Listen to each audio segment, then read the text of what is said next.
welcome to another episode of our interviews with amazing teachers who care, because teachers who care teach with Flair. And I am so excited to introduce my friend, Tabitha Parker. Good morning. Good morning, Flair family. Yeah.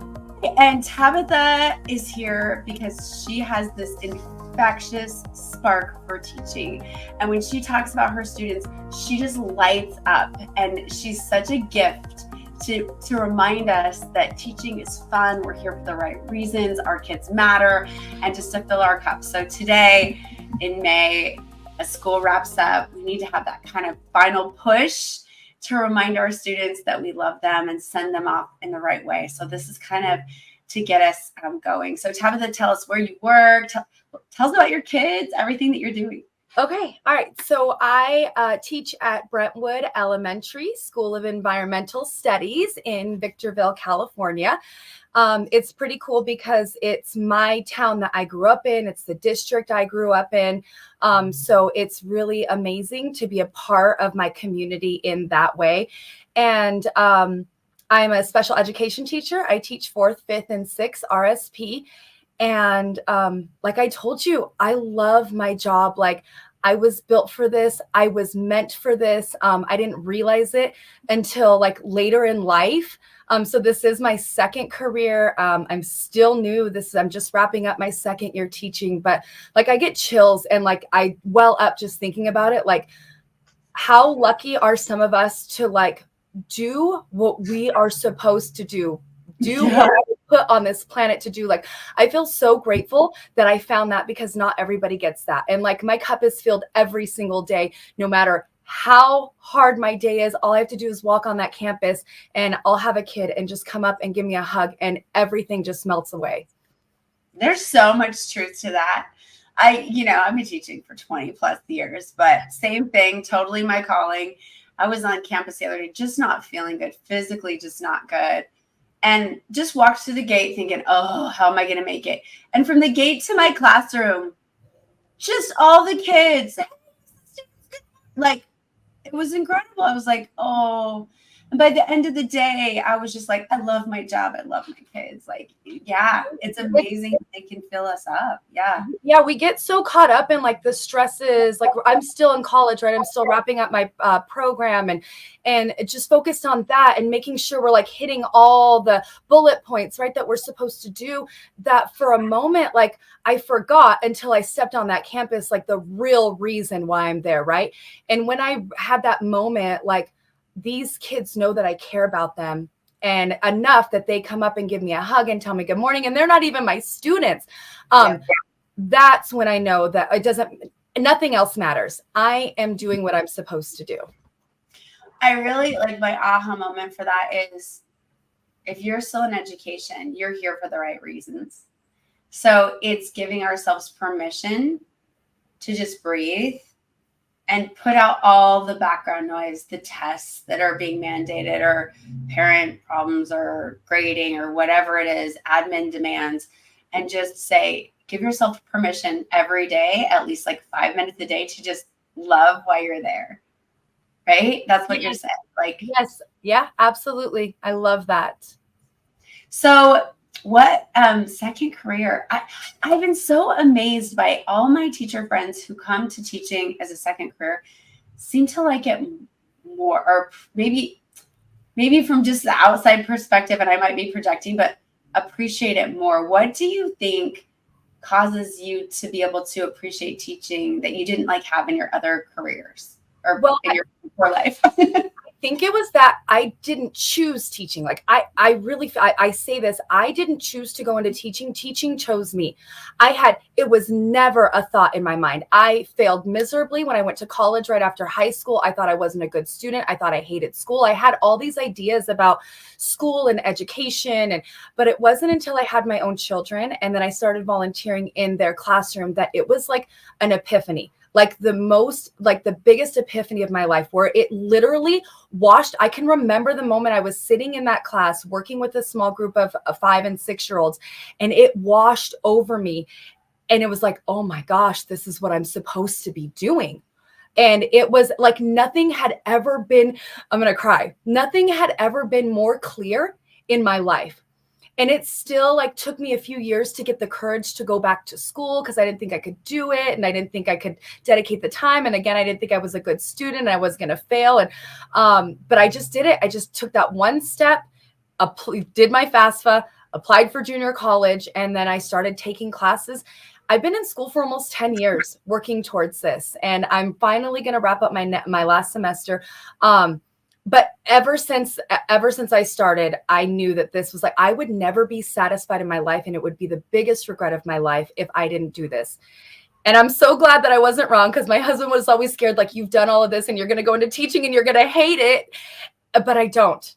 It's every single day. I'm like, how lucky am I to be able to get to do this? And I think that parenthood really prepares you for teaching, right? Whereas teaching also kind of prepares you for parenthood if you go into teaching first. But it was really great to go into that and to already really love kids and to know where they're at developmentally, because I've been through there with my own children. So I don't know if that's what it is, but yeah, it's my heart. Okay, so when I went into teaching, it was kind of similar. And then I went through a kind of a burnout phase. And you just reminded me of something. At that time, I was like, I need to refine my passion, you know? And so I gave myself a new email address. And I know this is silly, but it was just an email address. And it was Stevens Loves Teaching. And I decided if I was going to stay, and every day I was going to commit to loving it, or I was going to change professions because the kids deserve that. But you would be amazed how much one little email address can create a ripple effect, because the kids hear me say my email address and they just light up. They're like, of course you do, you know, or I'll be at the bank and I'll say it and people are nicer to me. But it's a reminder. Like, I had to keep reminding myself about, like, you're 11. Like, I had to be like, keep it going, you know? And it works, though, if you can just keep recommitting to your calling. You know, you worked so hard for this. We all did. We're here because, and we work hard every single day, right? Every day we show up in this, like, authentic way. So on that note, 2 years in, the first 2 years of teaching, most people would say are the hardest. What has kept you when the little bubbles, because there's bubbles and bumps in the road, how have you kept it going? How have you kept that energy? I will tell you, I am very lucky to have an amazing school to work with. I work with teachers that inspire me every day. Like, our team, our school is incredible. Our teachers are dedicated. Everybody has such amazing talents and strengths, and they like make me want to be a better teacher. And I work really closely with them, even though I'm in SPED and they're in general education. Like, we really collaborate so well together. My district provides us so much support. And my para, like, I walked into a classroom with the most amazing para in the world. And we're not always sick on the same day. What's her name? What's her name? Yes. Okay. Her name is Mrs. Teese. Oh my gosh. Mrs. Teese is like an angel, and she has so much knowledge, and she's been doing it a long time.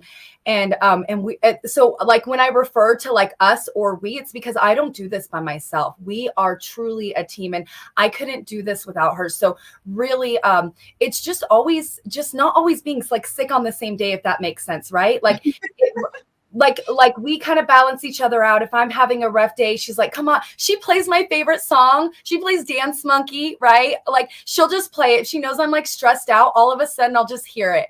And then I'm like, oh my gosh, thank you so much.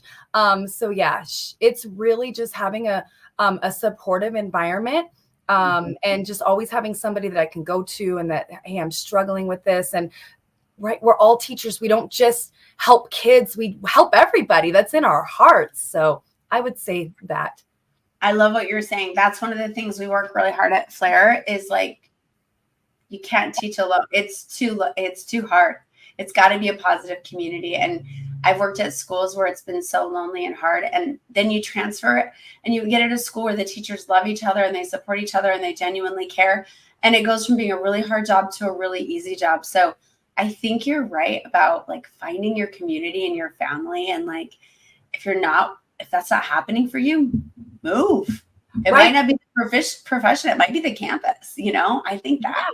It doesn't have to be like that. And I think people maybe don't know that. They don't know that there are other ways. And I just thought that this was normal until I start going on threads and I'm seeing all these difficulties that other people are having. And I'm like, I couldn't even imagine that. Like, we don't tear each other down, right? We build each other up. We're all there for the same purpose. We're all there to help these kids, and we need to do it as a team.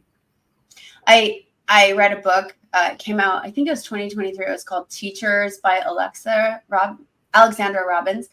And she said that teachers have the number 2 bullying profession in the whole country. And she said we bully each other. And there were all these stories about it. And I thought it's so true. There can be pockets, if you end up in that, because I've taught long enough in enough schools, I've seen it all. But on the flip side, it can be the most supporting and loving profession. And just finding your little group of people who love and support you, I think. And then you do something, Tabitha, that I just want to take a break and honor it and recognize it. You see people for who they are. You see the best in people. And like, we just met for 5 seconds and I could tell you were pulling the best out of me. And I was like, yes, I'm here for this. This is so great. Like, it's this talent you have. And I think it's because you're quick to compliment and then you're confident in who you are. And I think that's so important because it creates a safe community for the kids and for the adults, and you can feel your passion and enthusiasm. And I know that your students and colleagues, like, you're getting back what you put out into the world, right? Yeah. And like, you can just feel that like you're putting out all this good energy. So of course it's going to come back, Thank you. Thank you for seeing that, because it wasn't always like that. And I will tell you, it was like, I was kind of a troubled kid. I had a lot of low self-esteem, a lot of low self-worth, hence why I couldn't like hack it through college. Like, I just kind of beat myself up. And it wasn't until I finally had the courage, right? Courage, not like being scared and terrified to do this, but did it anyways, that I was able to like build my self-worth and my self-esteem and like learn about myself and be comfortable with myself. So it's really been my own educational journey towards teaching that part, right? That has made me a completely different person that I would not have recognized 10 years ago. So thank you for seeing that. That's really important that we're still changing. And the courage it takes to put yourself out there, like even in front of the kids, right? Sometimes to like do the goofy dance or like sing to them, or like I wore a You're My Amazing Friend shirt today. And one of the things I love to do is like sing, 'cause you're amazing, right? Yes. Just the way you are. And a lot of times I'll just sing that to my students. And I teach 8th grade, so you wouldn't think that they would love that. But they'll sing it back the whole class. Like I'll never forget one day I was just walking through class and I just wanted to sing it to one of them, and it's kind of a tougher kid, sacks his pants, maybe isn't the top student, but he was getting an A on this assignment and I couldn't help it. So I just started singing to him, and the whole class, as if we were in a Hollywood movie or something, like just started singing. And I was like, oh my God, what's like happening? And it was so cool. That's an amazing story, right? That we get to go out there and we get to be silly. And I love that. And we get to be vulnerable to them and to show our students, to model that it's okay to do that. And just like, your kids did, that's uncomfortable for them, like to do something like that, right? 8th grade, like they do not want to look silly in front of their friends. It's all about like, looking cool in front of their peers. So for them to feel like for you to create such an environment where they feel safe, to be able to do something like that, that's amazing. It's fun, right? Yes. So let's talk about that. Let's talk about how you create that environment in your class. And then you're 2 years in, what should people have told you that they didn't? Kind of both things. Oh gosh. IEPs are really hard. Paperwork, it takes a lot of time. I will tell you that I got advice because I worked in certificated, or I'm sorry, classified before once I realized I wanted to go into teaching, then I started trying to get into the school system. And so I got in classified, working in the offices. And so I worked with a special education teacher my last year before becoming a teacher. And the best advice that she told me was, don't try to do everything at once, because she knows I'm a perfectionist and I'm like what the kids would call like a try hard, right? Like I really want to do everything like all at once and make sure it's great. And she said, don't get caught up in that. Choose one thing or two things, one or two things to focus on your first year. And then the next year, do one or two more things. And then the next year, do one or two more things. So my first year was really just the paperwork part, just the procedural part of being a special education teacher. That was the first thing that I focused on, because I knew the relationships would come easy. I knew that part I wasn't going to have a problem with. And so, and I didn't like, when you have your first child and like, you feel like you can never love anything else as much Yeah. as this child, right? And like, that's how I felt with my first like group of students, like my 6th grade students last year. Like I felt like I was devastated when they moved on to 7th grade. I felt like I was never going to love any group of kids as much as them. And I felt like it wasn't hard. My first year wasn't hard. I'm like, okay, this must be a fluke. But it wasn't. It was amazing. And I think I just had a really phenomenal group of students, and we really did build relationships, and my classroom was open to them, right? They come in, we pull them out, or we push them into their classroom, but it was always open. And they always knew that if you are having a hard day, you come in here, you go to the calming corner, we will find a moment to come and talk with you. And we really just did build those relationships with them. And even the ones who didn't want a relationship, right? So we use some strategies. Grace Dearborn has a great one. Is it the 2x10, right? Every single day you talk with them for 2 minutes, no matter about something that they care about, for 10 days in a row. And you start building that relationship, and it worked amazingly. So yeah, the relationships, some of them came easy. Some of them we really had to put a lot of work in, but we were always willing. Okay, 2x10. So this is really important. So a student that you're not connecting with, or you feel maybe isn't interested, don't assume that they aren't. Don't count them out. 2 minutes a day for 10 days, so 2 weeks. Mm-hmm. Dedicate to talking about what they're interested in. Find out about them.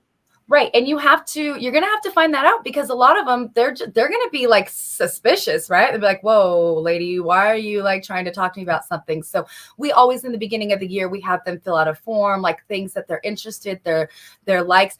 And sometimes you may have to kind of do some investigative work and maybe just walk by them and their friend group and try to ear hustle what they're talking about or what they're interested in. And then do your own research. Like, what is manga? Is that even how you pronounce it, right? Like what is that? Or what are they listening to? And then just start like by having those conversations about something that they might be interested in. You might have to try again, and it may not work, but I guarantee you by the end of those 10 days, right, there will be something there. And we have seen an increase in behavior, or like an improvement in behavior, because they know that, you're not just another adult trying to tell them what to do or trying to control them or put your thumb on them, or you really do care about them. And it really comes down to those relationships.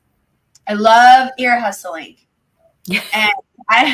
And then it's like with anyone, if you care about what their passion, find their passion, and water it and watch it grow, and then learn more about it and put that extra work in. And if you're a teacher who is having a hard time, or you want to go a little faster, we have a video for this, and it works really well. And it's about what type of teacher they like, and it has the styles. And I had everyone in my class take it. And then on the thing, they told me what kind of teacher they liked, and it helped me shortcut it. So I had deep relationships within a week, like 2 to 3 days, because like one of them, it says, do you want a teacher, like, because each style is different, right? Our teaching styles. So you would ask the kids, do you want a teacher who knows you personally, Or do you want a teacher who challenges you academically? And a lot of them, they'll say, oh, I want both. But you say, no, pick one. Which do you want? And it really helped me because I found a lot of the kids that I couldn't reach were ones who actually wanted me to like ask them puzzles or care about their writing or their work. It was academic stuff that allowed us to bond instead of just always the personal stuff, which I thought was kind of interesting.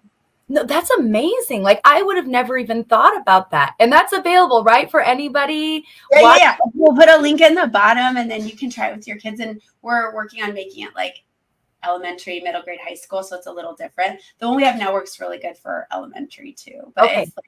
It's got like Mr. Holland's Opus and the teacher from Wonder.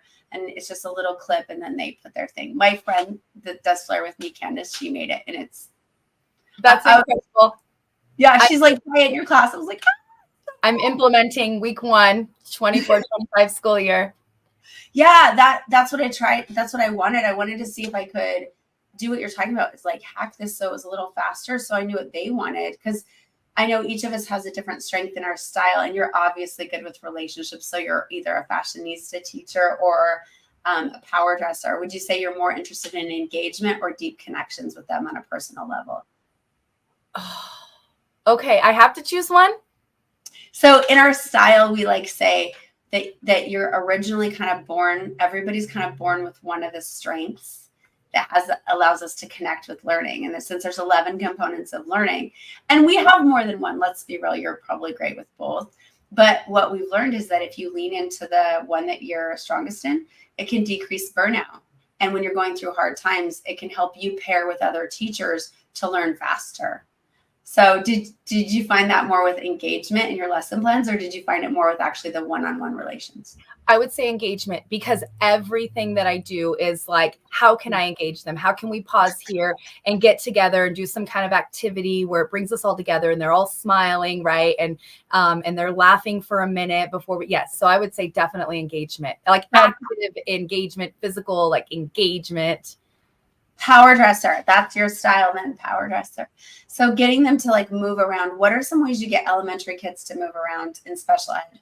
Okay, we do brain breaks all the time. So and they love them, right? And so it's just about just pausing and if I didn't go into special education, I would have been a PE teacher, because I believe so much in how physical movement, right? Like the research is there. It is evident like that everything about that just increases learning and cognitive function and memory. So we pause periodically. We try not to like teach or for like more than 10-15 minutes without some kind of movement or brain break. So we do all kinds of different things. Our favorite one right now is we take our whiteboards. Everybody get a whiteboard, stand at someplace around the room, and we have like a blow up beach ball. And then we use the whiteboards and we just like hit it to each other. And then we've like got rules. If you hit the ceiling, you're out. If it drops 5 times, the game is over. The kids are laughing. They're working together as a team. So that's their favorite one right now. We do, I think it's, my para runs this one that's snap, boom, snap, clap, right? And so we've got papers on the ground that are in the plastic sheets, and they work in a pair, and we'll say snap, and they have to snap, boom, clap, or boom, boom, clap. And booming is like stomping on the ground, or clap, clap, boom. And then we might like throw something fun and they're like, hit the gritty, right? So like, it's like kind of make it relevant to them. And then as soon as we say snatch, then they have to stomp on the paper and pull it towards them. And then like whoever gets that wins. So they're standing up. Yeah, they're standing up. And there's a cover between them, and it's laminated so they can't rip it, or it's in the plastic covers. And then we're just playing, we're snapping, or we're booming, or we're clapping. And then all of a sudden you say snatch, and I have to grab it. With your foot. You have to grab it with your foot and pull it back. Yes. Before you do. Yes. You're my partner. Yes. How fun is that? Okay, one more. Those two are amazing. We need one more. Another one is that we have like the red cups, the solo cups. And Yes. the students will go and they'll put them at different places around the classroom. And then they all have to stand in the middle of the classroom. And then we play William overtures like dun, dun, dun, dun, dun, dun, dun, dun, right? Yeah. Loud, and then on your marks, get set, go. And then they have to go and get as many cups as they can. And sometimes we'll modify it. Like if we want to include like math into it, we'll put something in the cup. So like maybe a chip or something like that. And then everything is worth a certain amount of points. And then they have to count it up at the end and see who has the most points. Love that. So they may be like a chip may be a value. If we're working on, our multiplication facts of 2s for then they might be worth 2. And if you've got like 6 chips in a cup, then they have to count up how many are in there. So That's kind of integrate some content. Yeah. Oh, so we've got movement and math and connection. And I love, this is so great. Okay. Do you have any, kind of circling back, for people new to IEPs, because everyone talks about how difficult that is, do you have any like strategies or things that have helped you survive the IEP world? I would say I'm barely surviving. Honesty. Yeah. Because I really, I spend a lot of time on them because I really want, like we should, right? We want to make sure that they are individualized to the maximum extent possible, and that they are really, truly addressing the needs of each individual student. I will say that there are some really great programs out there that we can use to make some of it a little less like heavy, like workload wise. Key Set, I'm just starting to kind of work with that. Key Set is where you can oh my god, how do I explain it? If there's something that we may have to say that's kind of the same in every like IEP, right? So you can just write that, or it might be like a template. You can write it and assign it to a key. And so when I get to that point, I just press 1 and it plops it in there. So I'm not having to write everything from scratch or copy and paste it.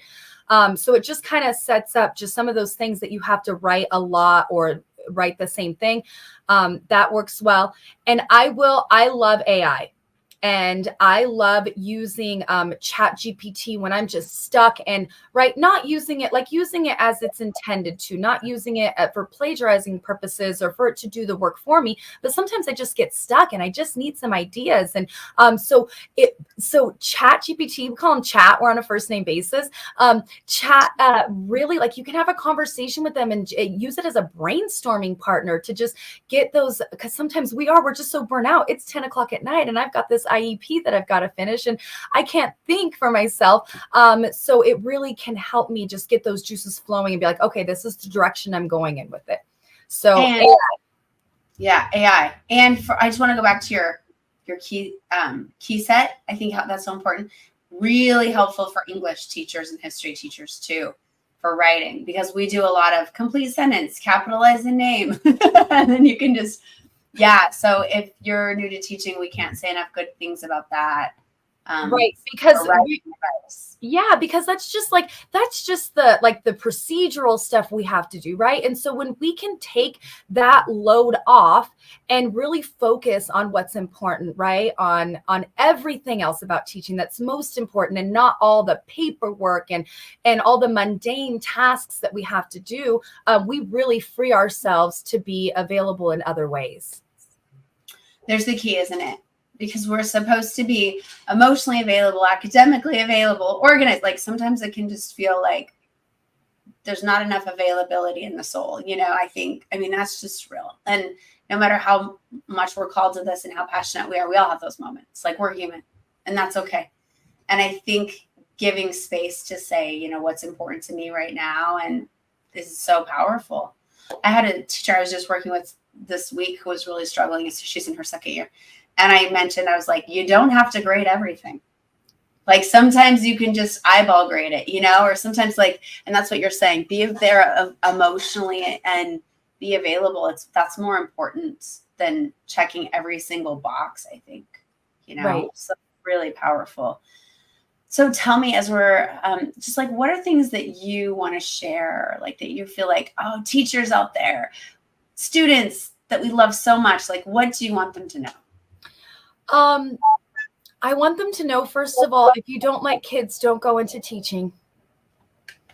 Right? I worked at the middle and high school levels in classified, and I had experiences with adults who went into it. I don't know why they didn't even like kids, and it's so harmful. Like, you really have to be able to love children. And like you said, if you're burnt out, like, find a way to reignite your passion or find something else to do with it. Do not harm students in the process, right? Do not harm our colleagues in the process. Kind of know our boundaries, right? We didn't get into this to be miserable. And I'm so glad that you found your passion. And I know I'm going to get there someday. I know I'm going to be burnt out, and I am going to just feel like, why am I still doing this? And I have hope at that time that I will be able to reignite that, or have the sense to go and take my skills elsewhere, right? And let somebody come in who's going to be really good for those students, because ultimately, because we can cause a lot of damage. We can, right? We have so much power, and it's amazing, and it's dangerous. But these kids look to us, and they trust us, and they adore us, and we need to be in a good space. Not all the time. We're human, right? But we need to know, like, when we're done. I was at a Cars Plus conference, and the keynote speaker, I was talking to him afterwards, and he does a lot of research on learning and growth. And he said a good engaged teacher can move the entire class an average of 2 grade levels ahead.